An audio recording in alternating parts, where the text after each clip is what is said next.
赌王一家才明白啊，那些豪门小说还是写得太保守了。我哋賭場等於印銀紙一樣，印銀紙冇法子同㗎。他一生娶了4房太太，生了17个子女，最小的太太梁安琪比他小39岁，甚至比他的大女儿还小13岁。身为澳门首富何鸿燊过着近乎皇帝般的生活，别的不说啊，光是老婆见他都得按规定的时间表排队。我们每3天见他一次，就2天见一次吧。我们一天就24小时，是我今天2点钟陪何先生到明天2点钟。我们才换，每个家庭2天就可以见到。更离谱的是，为了能多见老爸一面，孩子们都得工薪记上身。小儿子何友军就曾自曝过，小时候为了能和爸爸多待一会儿，他会凌晨5点就起床，假装去泳池边偶遇也要去游泳的父亲。那个我们母巴是每天早上下来嘛，然后我们就会故意的早点起来。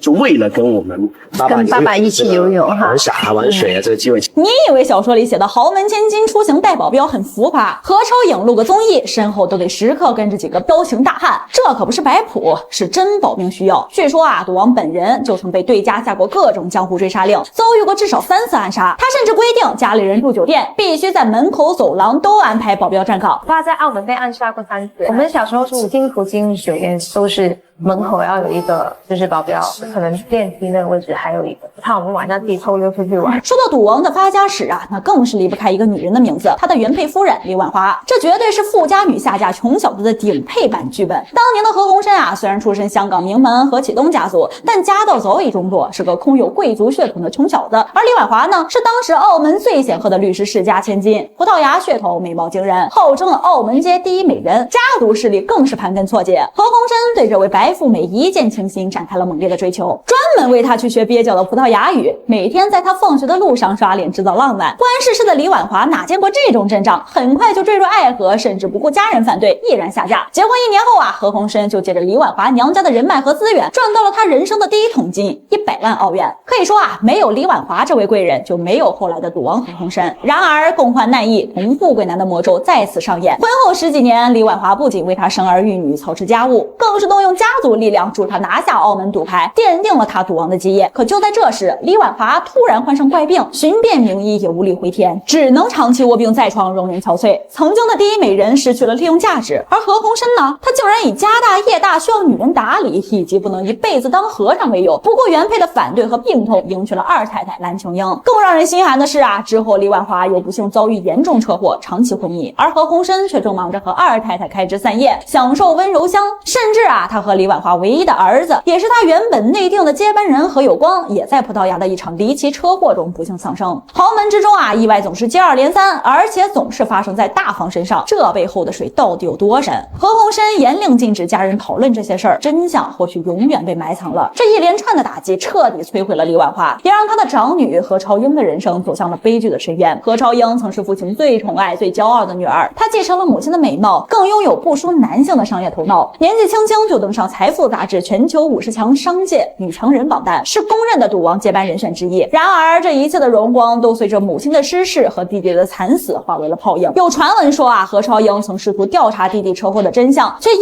此触怒了赌王，被彻底剥夺了权利，甚至与父亲反目成仇。再加上早年被父亲当作筹码强行安排嫁给了香港殡葬业大亨的儿子萧百成，婚姻不幸，多重打击之下，这位曾经光芒万丈的天之娇女彻底精神崩溃了。后来的她疯疯癫癫，穿着童装在街头流浪，最终在2014年孤独离世。而她的亲生父亲何鸿燊竟然以白发人送黑发人不吉利为由，拒绝出席女儿的葬礼，这份凉薄简直令人发指。送走了原配，迎来了2太，你以为赌王就此收心了吗？太天真了。紧接着啊，他又陆续将原配的私人看护陈婉珍纳为3太，将比自己小39岁的广州舞蹈演员梁安琪娶为4太，真正做到了生命不息，纳妾不止。而这位4太梁安琪更是个狠角色，进门多年啊，一直把自己放在员工的位置，却又懂得在媒体面前适时展现小女人姿态，大方献吻。这份能屈能伸、目标明确的狠劲儿，让她最终成为了赌王晚年最受宠的女人之一。赌王甚至曾对她许下诺言：“你是我最后一个爱人。”虽然啊，最后差点被小姑公邓颖诗打破。在这样一个充满了算计、背叛和竞争的修罗场里长大，赌王家的女儿们又岂能活得轻松？即便是那个被誉为赌后，最终成功接掌家族权杖的2二房长女何超琼也同样是这场豪门游戏的牺牲品。她从小就被父亲当作接班人培养，聪明能干，手腕强硬，却在情窦初开的年纪爱上了那个不该爱的人陈百强。一个是前途无量的豪门千金，一个是才华横溢的忧郁歌手。这段恋情啊，本该是一段佳话，但赌王何鸿燊得知后啊，勃然大怒。在他眼中，女儿的婚姻必须是强强联合的商业筹码，一个唱歌的怎么配得上他的女儿？最终，他亲自下场棒打鸳鸯，强行将何超琼嫁给了门当户对的香港船王之孙许晋亨。这段被拆散的爱情最终以悲剧收场。在陈百强的葬礼上，早已嫁作人妻的何超琼啊，不顾香港人妻不得扶灵的习俗，坚持为这位年少时的挚爱扶棺送行。那一刻，她哭得像个孩子。而何超琼自己那段看似完美的豪门婚姻，也只维持了几年便宣告破裂。离婚后的她再也没有再婚，她将自己的一生都献给了父亲留下的那个庞大的商业帝国。如今的她是手握千亿资产的女首富，是叱咤风云的何主席。只是午夜梦回，当她抚摸着耳朵上那对戴了30多年的珍珠耳环时，是否还会想起那个曾在她肩头依靠的白衣少年？所以你看啊，赌王何鸿燊